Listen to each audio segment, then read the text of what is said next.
Hello and welcome to the Business and Pleasure podcast, the show that discusses what it's really like to be a digital nomad. We talk about the ups and downs, the lessons learned, and the big discussion about whether you can really have it all. Today we have Dominik Sobe on the show. Dominik is an indie hacker, digital nomad, founder and creator of HelpKit HQ and productvideoexamples.com. He also shares blogs, which are videos on Twitter, sharing advice, learning, and insights into what it's like being a digital nomad. He's been traveling the world as well as working for the last 3 years. Today, we're going to discuss what the last 3 years have looked like for Dominik, how he approaches work and travel, and why you should be considering the digital nomad lifestyle. Welcome to the show, Dominik. Thanks so much for joining us. Hey, thanks for having me.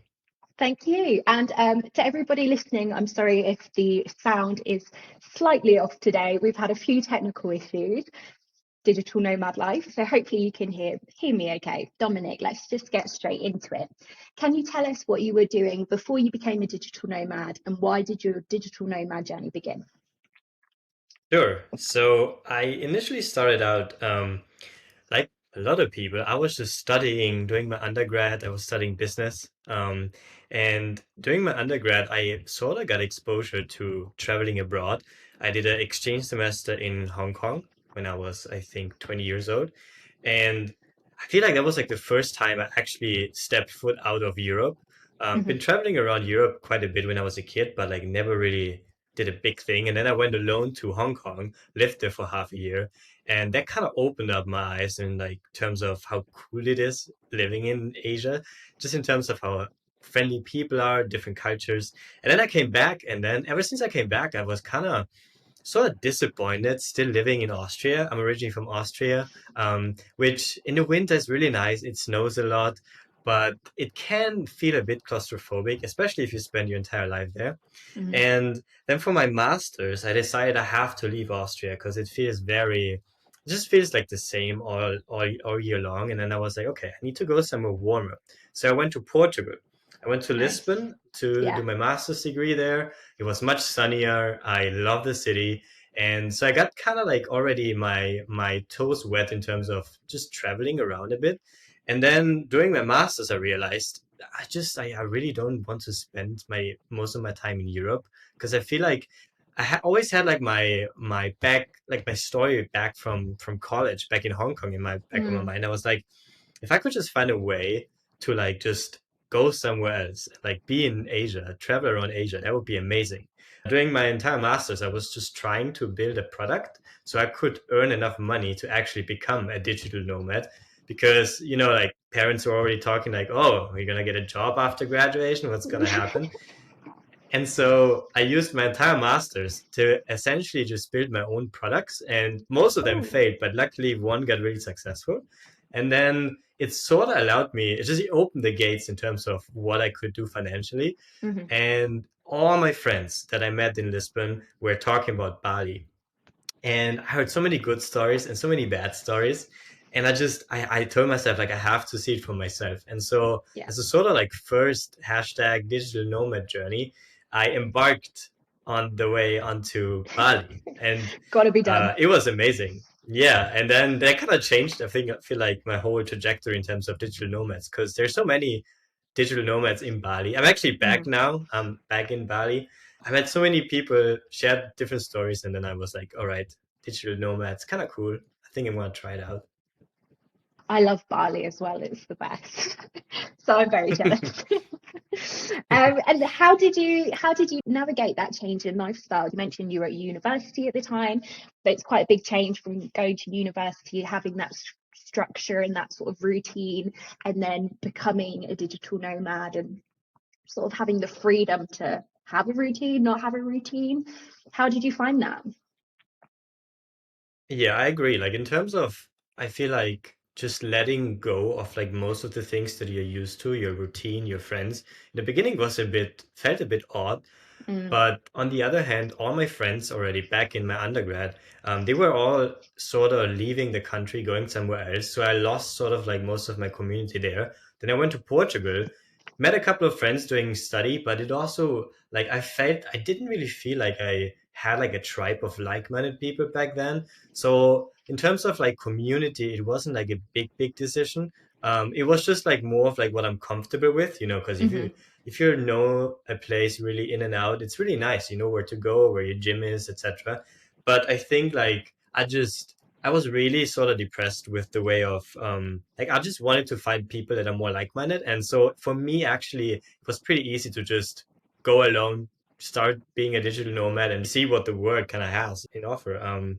I would say I'm still like very introvert when it comes to like talking to people. So Bali was a really good first place because people are just so social. So I got like really Yeah. forced into meeting people, and that was a really great first introduction, I think, for me. I would probably say I'm the same with how I started. I sort of just went into it and didn't think too much about it. Yeah, I agree. People in Bali are just so open and welcoming and chatty that you straight away feel comfortable, and it's sort of you let down your wall a little. It's a great place to begin the digital nomad journey. And what would you say your biggest learnings are so far? Well, I think that's like a big question, right? I feel like Yeah. there's so many lessons that I learned, but like I think there's a couple. The first big one is traveling light.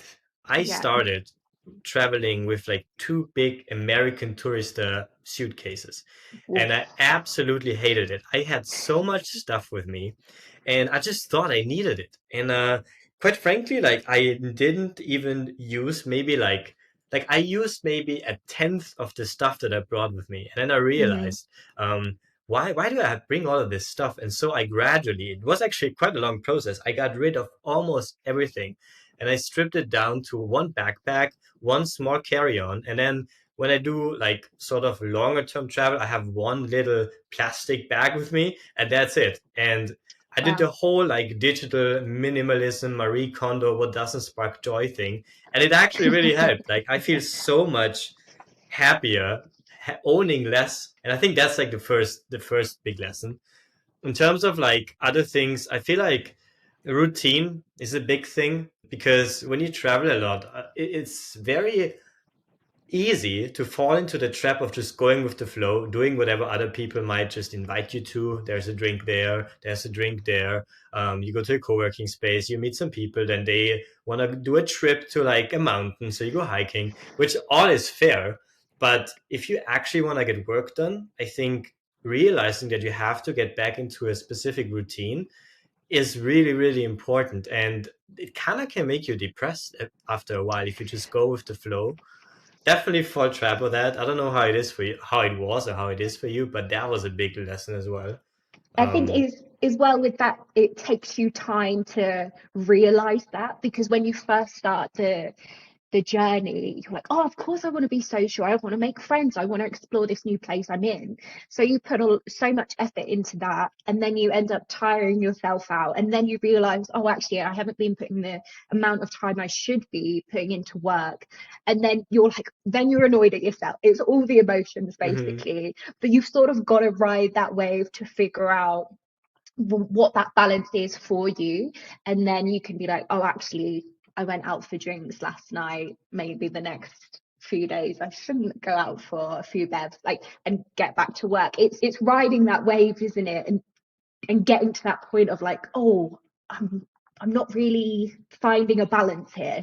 Yeah, I agree. I feel the thing is giving yourself, like you think if you have a routine, you're sort of restricting yourself, but it's quite Yeah. the opposite. Having a routine actually opens up sort of slots for you that you can actually um enjoy what you're about to do, even if it's going out like with friends, whatever, but you actually give like you're giving yourself space and time for doing the things. Yeah. By not having a routine, you just like sooner or later you just get wrecked, and I think it Yeah. does happen to almost every digital nomad I ever met, and it's totally fine. Like if it's your first sort of like trip, your first digital nomad trip, sort of just embrace that it's gonna be like you're not gonna be really productive, it's just gonna happen, but also realize that it's really important to get into a routine. Yeah, definitely, I agree with that. And I think it ebbs and flows, like depending where you are and who you're with, and just if you're moving around a lot,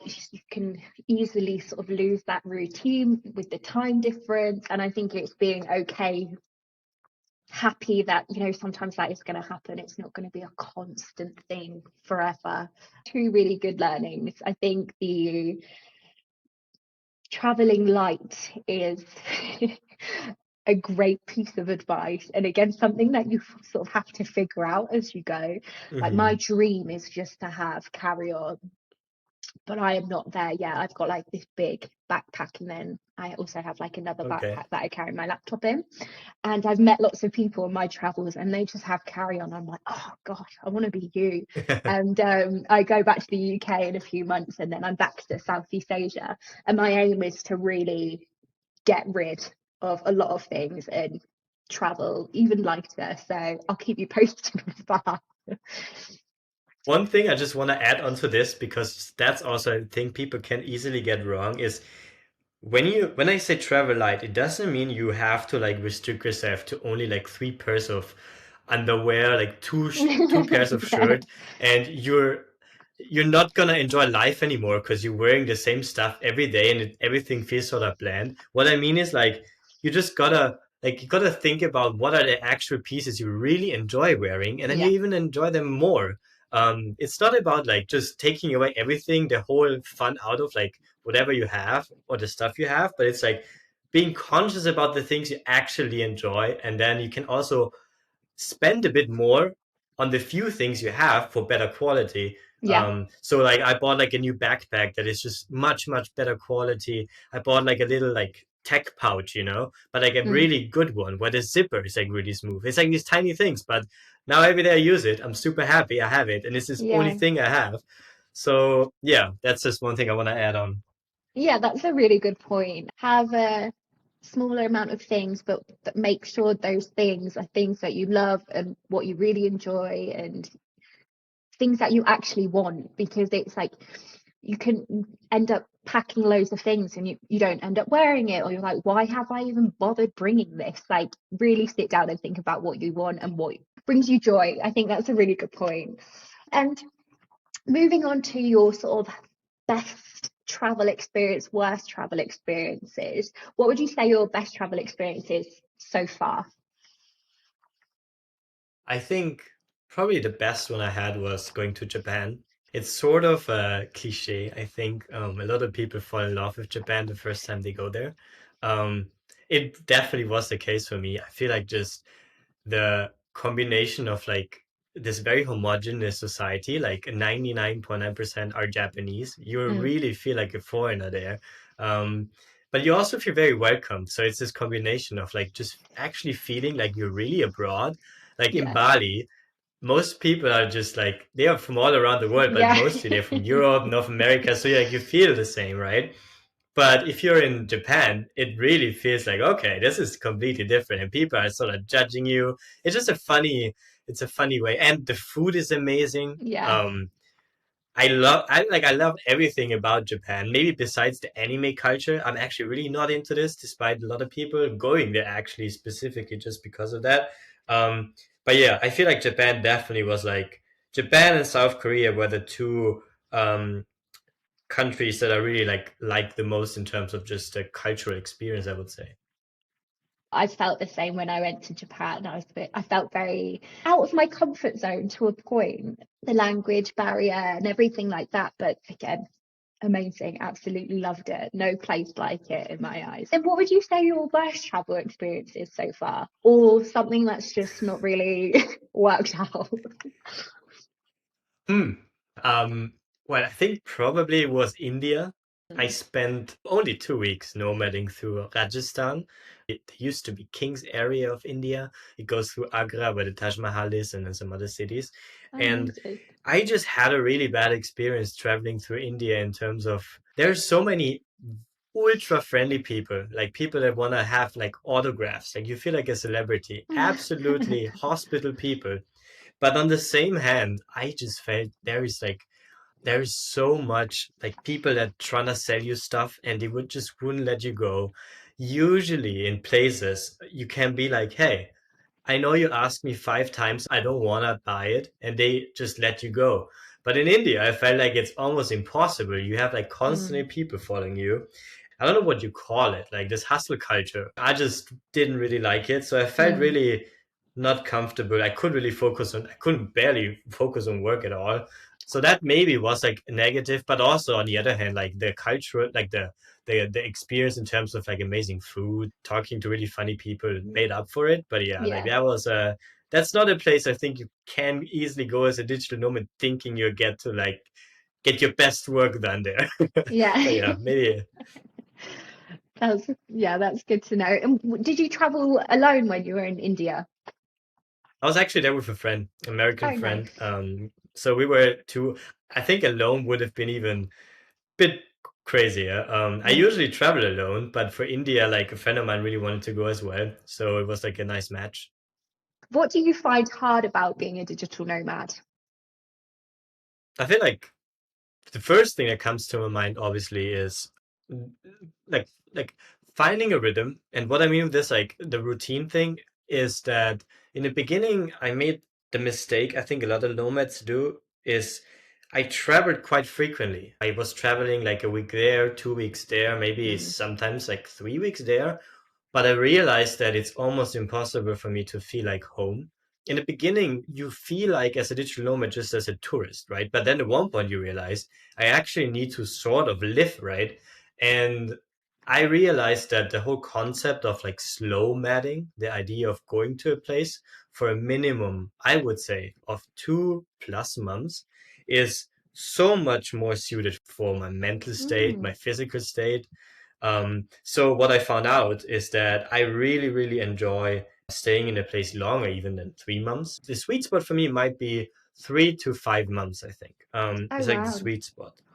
And I sort of right now, like it's always changing, but I came up with this idea of like separating your year into 3 seasons. The first season is like when I'm more adventurous, where I actually give myself the room of just traveling more, like doing like 1 week there, 3 weeks there for like maybe 1, 2 months. Where I know, okay, I'm not gonna get like really the best of my work done. I won't get into a lot of flow states with my work, but I'm gonna see a lot of cool stuff and I'm gonna meet new people.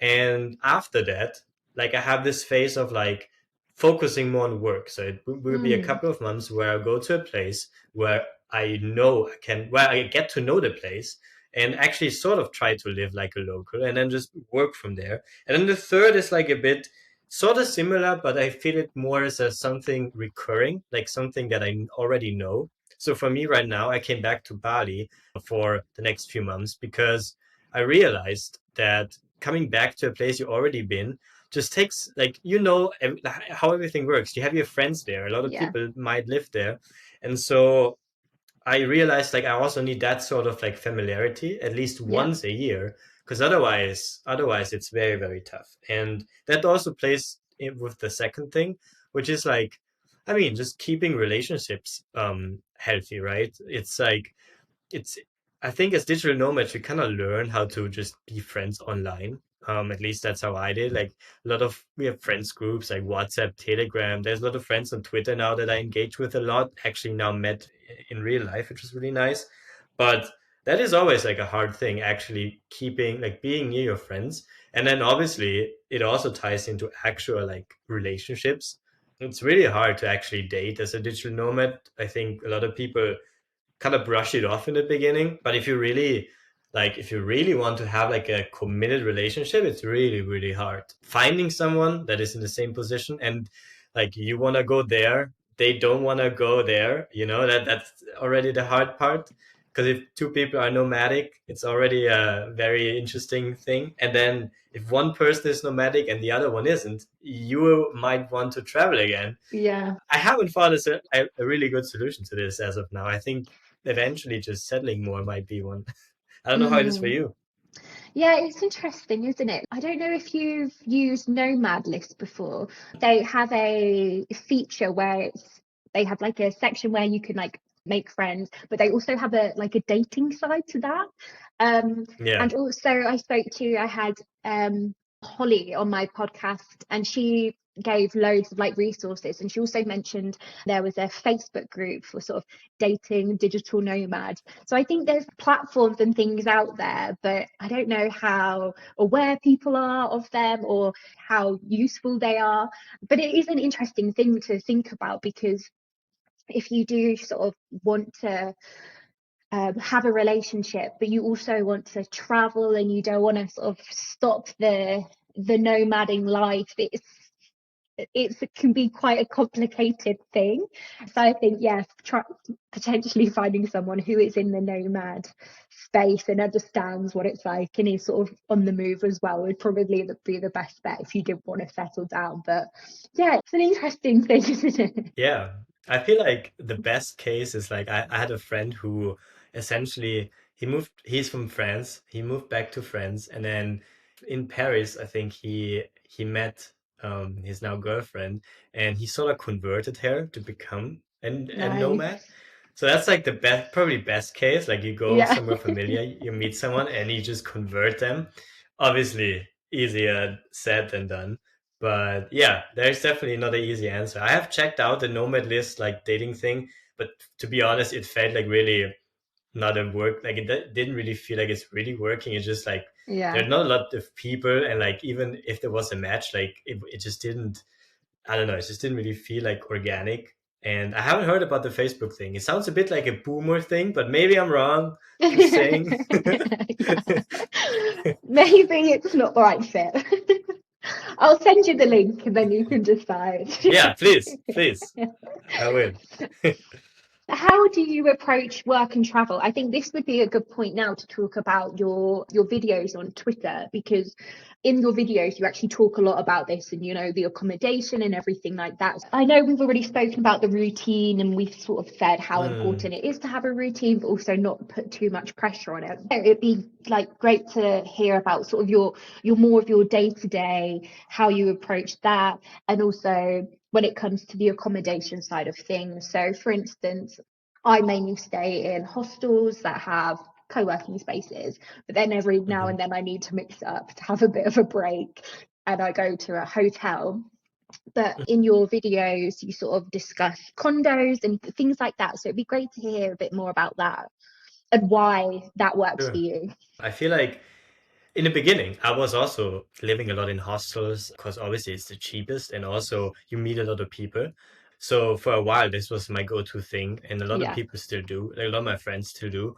But for me, I realized after a while that I get very exhausted mentally and physically in hostels, especially because it depends, right? If you live actually in a dorm with multiple people, I'm at a position where I can't like my sleep is like so important to me, and living in a dorm with multiple people is just like it's a recipe for like chaos. And yeah, I also then it yeah, and then I realized that also like I would call myself like I would call myself an introvert in terms of my social battery lowers the more I talk to people. You know, some people yeah, they get like really energetic the more they talk to people. For me, it's I wake up with a full battery. The more I talk, the less it gets.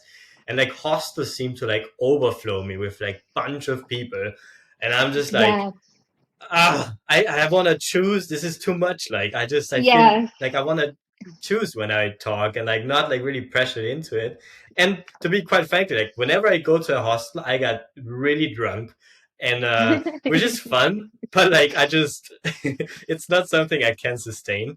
I think with hostels as well, like well, what I found is you constantly have to be on, like you say, you constantly Yeah. have to be talking to people, or yeah, you have to be always on really, which it gets very tiring. Like I said, mainly do hostels again just because it's cheaper and it's a great way to meet people as well, and especially if they have a co-working space you can meet other digital nomads and it's right on your doorstep, which is perfect. But again, when it comes to the sleep side of things, it's a bit of a killer, because you may be in a dorm with travelers and they're like, it's a Friday night and they're like raging and really excited, but then you're like that person in the room, it's like, oh, actually, sorry guys, I have a call at 9 a.m. in the morning, and it's just like you're that person. So I And think when it it's interesting. I think when it Sorry, go comes on. to this, there's like one important distinction, I think, between a hostel and a co-living space. They Mm, sort of sometimes are intertwined. There are things like Selena, I think one of the most like known ones, like worldwide. But I think co-living spaces are a little bit more approachable when it comes to this because everyone's supposed to be working there. While as if you go to actual hostels, like you're just gonna run into people that are there for probably different reasons than you are, which is just partying, Yeah. which is fair. But I just realized this is absolutely not my cup of tea. In the beginning, you want to meet like whoever you can, but then after a while, you realize you actually want to meet like qualitative people, like more quality than quantity. And so yeah, co-living. I used to live in co-living spaces as well. Most of the time, had really great experiences. Yeah. Where you just live in a room, and then like you share maybe like a bathroom. It's sort of like a hostel situation, but more dedicated for remote workers, I guess. So I Hmm. did that for a while. And then, because you mentioned like the videos I made about the condos, I feel like it's this at least appears to be much more of a like Southeast Asian big city thing. So in cities like Saigon, in Bangkok, you just tend to have access to really cool fancy like apartments for relatively cheap. So you can actually like live really like have a nice quality of life in condos and really like live there in terms of like you don't even have to leave the complex because there might be a sauna, sometimes you have Yeah. a swimming pool, like there is like coffee robots making you coffee, so like you don't even if you want to have to leave, so it's perfect to focus on work, at least for me. Yeah. And how do you find those types of places? Is it just through Airbnb? Is it sort of word of mouth from friends who've stayed there previously? Like I feel like obviously word of mouth sometimes is really helpful, but Yeah. mostly what I do is I go onto Airbnb, I look for places that look sort of like how I want them to be, and Yeah. then usually they are way too expensive, like way too expensive, and then I just reach out to the owner. And like in 90% of cases, either the owner is just, yeah, let's do this offhand. If Airbnb is listening to this, obviously I'm not doing this. This is all just theoretical practice. Um, and then usually they're really down of just doing it with their own system or whatever it is. And Mm. then sometimes also it happens that their Airbnb is maybe managed by a broker. And then once you get contact with the broker, it's much easier to just do it with the broker because they are Yeah. already sort of facilitating it. So the TLDR is you can do this with Booking, Agoda, whatever it is. You just find a WhatsApp line, WeChat, whatever number it is, and you just text them. And most of the cases, this works perfectly fine. So that's what I do. I Yeah. just find really fancy places and then I reach out to them. But I agree, in the beginning, it's really like if you go to a new city, it's really hard. You don't know where's a good area to be, right? Where what is the expected amount I should pay? Am I overpaying? There's so Mm. many things. There are a couple of things that are helpful with this. For example, Peter Levels built like the guy who built Nomad List, right? He made also a little website called hoodmaps.com, which is a website that shows you for each city the areas. Like it's a crowd-funded city map where you can find specific areas that people think are actually cool to Oh, visit. It's really helpful. So people are yeah, like that's sort of great. selecting areas that are upcoming. Then there are some areas, for example, Bangkok has a really sort of like shitty red light district. And if you don't know, you might up booking a place there because there's also a Yeah. lot of fancy but cheap places. I made the same mistake. And then I went to Hood Maps and I looked at the area and it literally just said like Thailand's biggest red light district, stay away. And I was like, oh no, I made the You were mistake. right in the center of it. I was right in the center. And so, yeah, that's a really great resource. And That's great. there's another couple of tips. Like a friend of mine came up with this idea of essentially looking at the density of Starbucks in a specific location. So the idea is if you want to find the city center, it's really hard. But if you look at like on Google Maps, where are the most Starbucks next to each other? Where's the most dense Starbucks place? That's also usually a good indicator where a good place where a good place to like live nearby, I guess. Maybe you don't Yeah. want to live in the city center of that for obvious reasons, but that's also an interesting proxy you can use. Have you got any advice for a budding digital nomad? I know we've actually covered, you've shared quite a bit of advice, which is great. But if there was one piece you had to give someone who was looking to start their digital nomad journey, what would it be?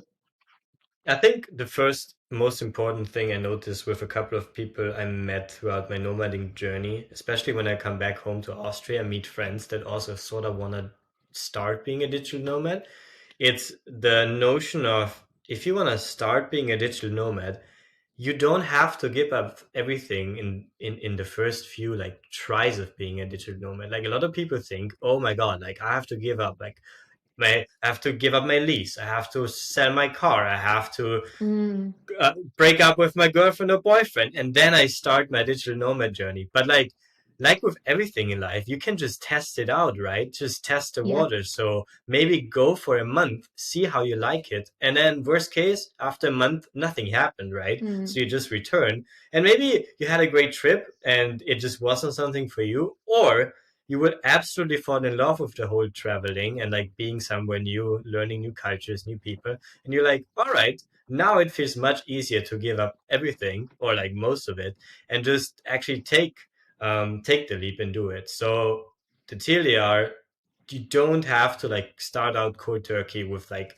doing everything at once, giving up everything. Just do it step by step. And yeah. one more thing, because that's really important, get an insurance. Like I Yes, cannot stress this enough, but please. I've made a lot of people that just don't give a damn about insurance, and I just cannot understand how you cannot do this. Like get a if you start out, get a travel insurance, at least get a travel insurance. And then there's also, if you become an actual like perpetual digital nomad, look into expat insurances, like insurances that cover you like throughout the world if something would happen for more severe cases, if you would get cancer, all that sort of stuff.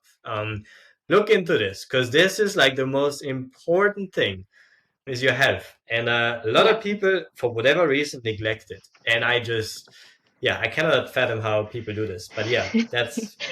That's a very good point that I think people sort of just forget about as well. Like, and now because digital nomading has sort of blown up, there's actually lots of different insurances specifically for digital nomads, which is great because, like, the traditional insurances, it's like you can only be in this like specific country, and if you leave, like, it no longer Yeah. works and it's only lasts 30 days, which is obviously a nightmare if you're a digital nomad. So yeah, it's a very important thing to have in place because you never know what's going to happen. If anyone has any questions about this, I'm more than happy to share like all the knowledge I have about this because I like in the beginning nobody was talking about this, so I had to like go into like the depth of all of this and like really figure out how it works. So yeah, if anyone has some questions or if you have a question, I mean, obviously more than happy to share. Yeah, that would be amazing. That was great. I think, yeah, it's an important piece to have in your digital nomad puzzle. It's not something you want to sort of leave and wait for something to happen. So I think that's a really good shout. Hmm. And sorry, I'm just jumping back to when we spoke about you slow mad. So your idea was sort of staying in a place for 2+ months. When it comes to sorting out visas, have you ever had any like real problems? Have you had any like nightmare stories? I know sometimes I've been sorting out visas in the past and they've sort of not gone to plan. But have you got any either Hmm. like any tips and tricks that come with sorting out a visa? I feel like in most cases you will be fine. Now, this obviously depends a lot on where you're from initially, right?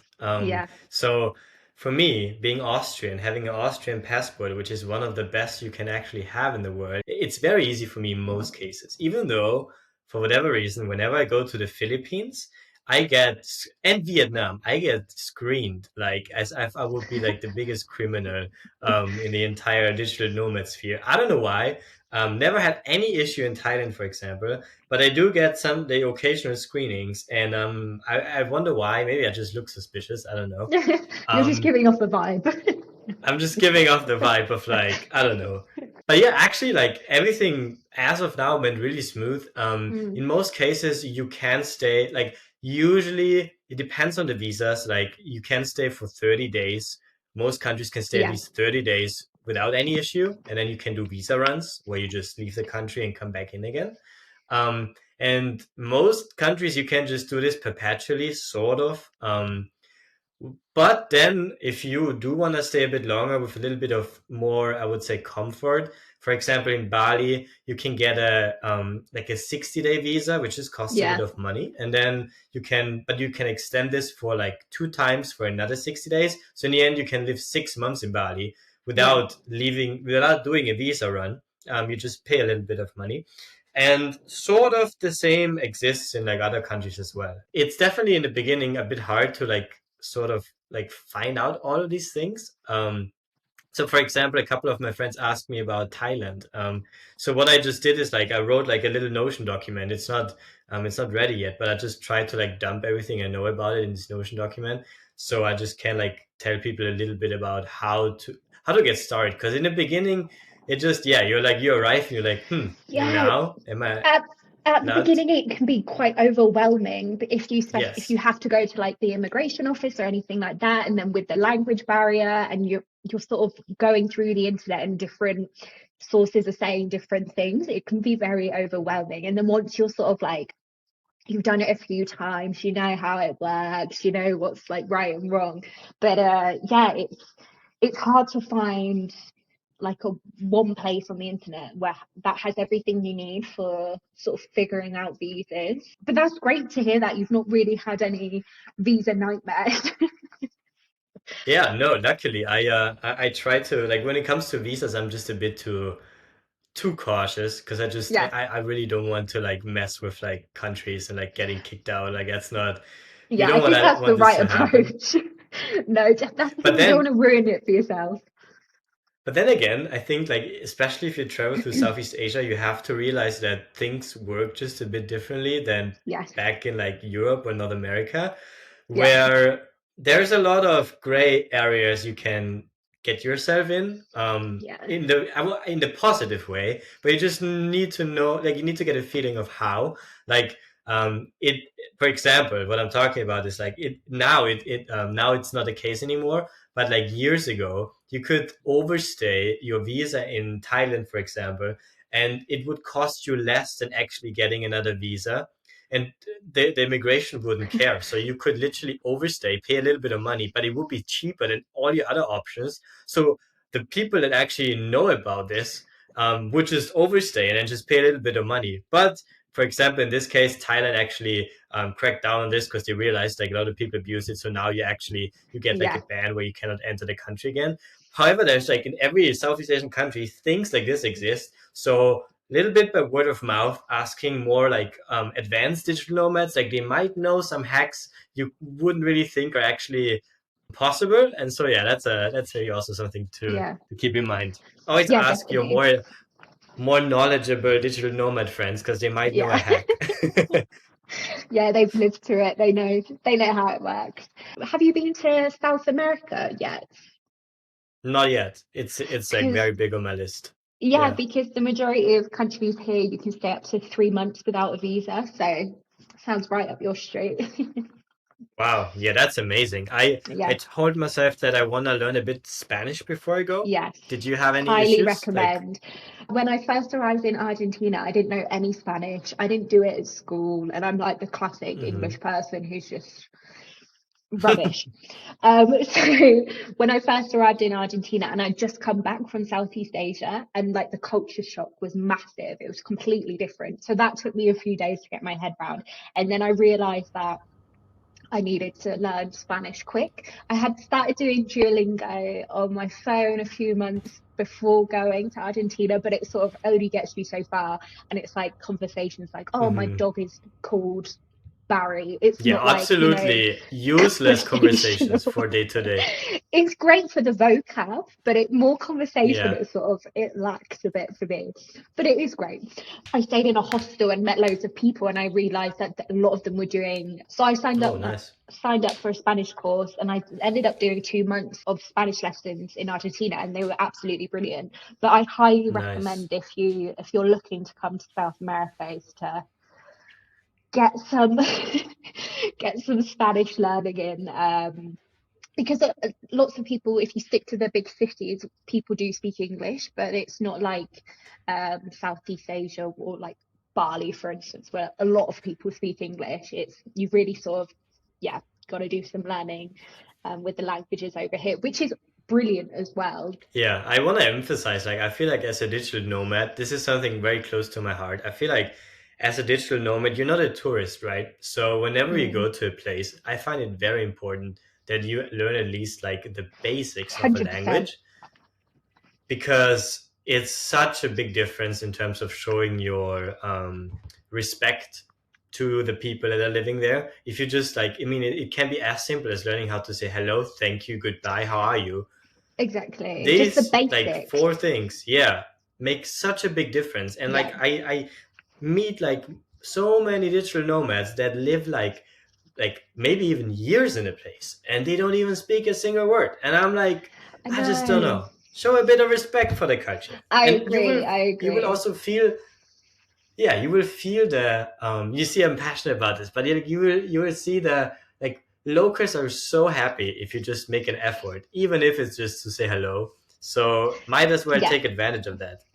Definitely. And it makes you feel a lot more part of the place that you're in and you feel more embedded into that place as well, which is Yeah. really nice. I know, I think it's a shame when people don't even bother because you should want to get in there and learn and, converse with the locals and all of that. So yeah, I completely agree with that as well. So we're coming to the last few questions. Can you really have it all? Can you have a balance of business and pleasure? I mean, I feel like like if you're an entrepreneur, I think now there is like a difference in between like actually being employed and the digital nomad and entrepreneur or freelancer and the digital nomad, Yeah. which I'm the latter. Like I cannot talk for the former.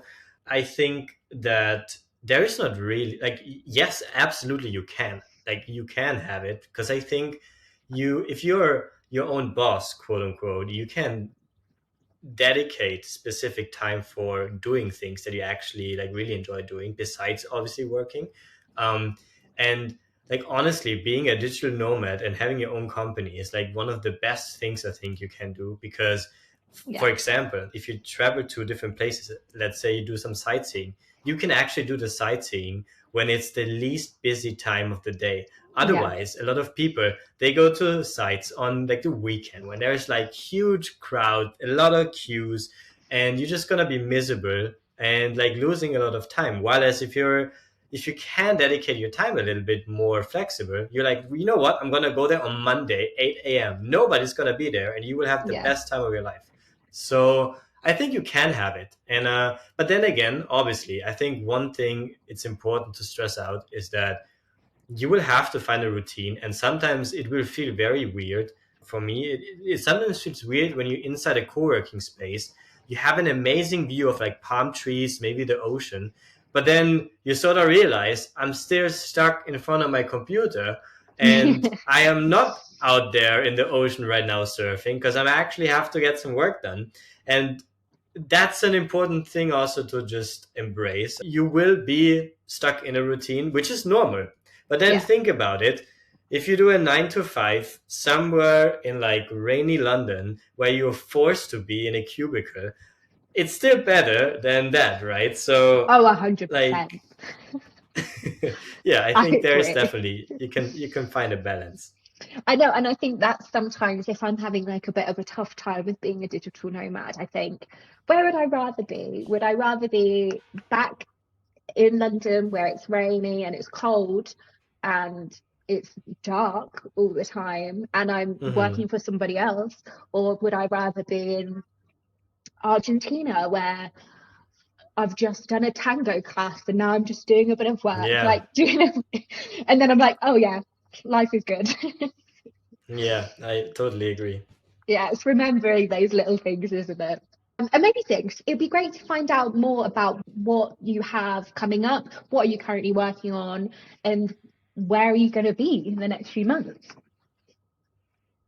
Sure. Right now, I feel like I dedicate most of my time to the product that was like the most successful already 2 years Hmm. ago when I started being a digital nomad that actually allowed me to go travel, which is called HelpKit, Hmm. helpkit.so.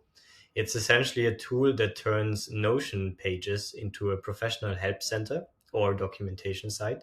So the idea is like it's a very niche product. People call it like a micro software as a service, I guess. It's making a bit more money than a micro product, I guess, now, but like still the idea is that you can keep all of your documents in like this note-taking CMS kind of tool called Notion, and then you use your essentially you use HelpKit to create a really beautiful professional help center out of it. That's like the gist. That's what I'm working on the most. Been working on this for 2 years now. It's going really great. Um, Despite like besides that, I'm slowly venturing into a lot of like cool new side projects because I'm realizing like I love to build new stuff. Yeah. I'm working on like multiple side projects sort of all the time, but now I'm finally have a bit more time to like dedicate a bit of my time. So right now I'm working on bringing back a very old side project I built called filmtypes.com. It's essentially for people that still shoot analog film, like 35 millimeter, all that kind of stuff. Nice. Essentially, it's like a directory of like helping people how to shoot film. That's like a really Oh, passion great. project. Hmm. Yeah, that's a passion project I'm working on, and a lot of other things you can find out on Twitter. I don't wanna go into too much detail. And one thing that is close to my heart, I did start like vlogging a bit right Hmm. now just on Twitter. I might upload it on YouTube one day, but the idea is just I wanna share a bit more of my digital nomad journey on video because like it's obviously much more visual to do that and easier for me to do. And so yeah, been doing this, trying to like just share my life a bit more on in like video form. And one thing I realized is I'm working on like there's this really really cool Austrian born, but I think he used to live in Germany, designer called Tobias van Schneider, and he made this really really amazing book that helps you to move to New York. Really great. Ah. I never moved to New York, but I bought the book because I absolutely loved it. And I'm currently thinking about doing the same thing for Bangkok as a starting point. Um, Nice. just as a sort of guide that helps you get into like this routine flow state like as fast as possible. But it's just a little side project idea I have because so many people ask me like I go to Bangkok and now like how do I get like comfortable in like a week, and like that can be really hard. So yeah, that's on my mind. And other than that, I'm living right now. I'm back in Bali. I used to be in Nice. Vietnam now for a bit. Before that, in Bangkok. Before that, in Portugal. And now I'm gonna be a bit in Bali again, seeing my friends. And it's insane how much new like restaurants and cafes got built in the past 6 months since I left. Insane. Mm. Yeah, it definitely doesn't get boring here. No, no. Well, I might see you there soon. I fly to Bangkok in November. My brother lives there, so I'm gonna Oh hang wow. out with him for a bit, and then my aim is to get back to Bali ASAP. So I might Yes. see you there. Yes. Come to Bali. Yeah, it's the best. And then we just have a few quick fire questions before we wrap up. So, Mhm. your favorite country you visited? Japan. Yeah. Favorite dish you've eaten? Babi guling. It's an Indonesian Ooh, dish. Yeah. ooh, I'm gonna have to try that. Where's the weirdest place you've worked from? Like a construction site in like rural Bali where I Ooh, thought it's like amazing to work outdoors, but it got so hot that I couldn't. no. But yeah, it was like beautiful view with rice fields, like really, really digital nomad like. But it just got so hot and I realized like digital nomads usually don't work like outdoors. That's like a No. myth. Yeah, there's a reason for that. They go outside, get the picture, and then go back in. Yes, exactly. Your biggest sacrifice? Probably my dating life right now. Mm. Need to get on the apps. And Yeah, then well, the the one thing that you miss from back home, normal life, when being a digital nomad. um, I feel like I mean that sounds maybe weird, but it's like this hygge feeling, like this feeling that you have when it's very cold outside, you're at home. Yeah. The term obviously originates from like Northern Europe, but like even in Austria, at like when it's like January, it's really cold. You're indoors, you have like everything. It's like really, really cozy.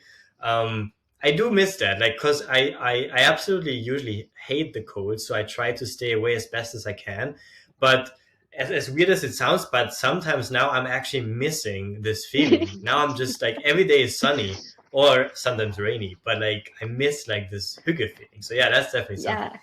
I get what you mean. Like last year when I was, yeah, in Asia, obviously it's always warm, but then you can crank up the AC, so then you get freezing, but you don't Yeah. really need jumpers or anything like that. And I really missed having a jumper and like missing the fact where you can layer up and get cozy. You don't really have that over there. So yeah, I completely get that feeling. Amazing. Well, thank you so much, Dominik, for coming on. It was great to find out more about you, what you have going on, and just hear about your sort of insights and your tips and everything like that. I'll include all your links in the episode show notes. Thank you to everybody for listening, and we'll see you again very soon. A big thank you to Hacker Cabin because they are sponsoring the podcast. Hacker Cabin is an amazing community that you don't want to miss out on. It's a community for remote workers, digital nomads, and bootstrap founders. So if you fit into one of these categories, you should definitely get involved. Hacker Cabin allows you to share your updates, questions, and have some amazing discussions with the rest of the community. Sometimes being a digital nomad can be extremely hard and super lonely, speaking from experience. Hacker Cabin really makes me feel like I'm part of something. It's an extremely welcoming community, and I love being a part of it. Don't miss out on this amazing group of people. We even have a brilliant membership offer for you with discount code Lydia10 to get 10% off your Hacker Cabin membership. Thanks so much, Hacker Cabin.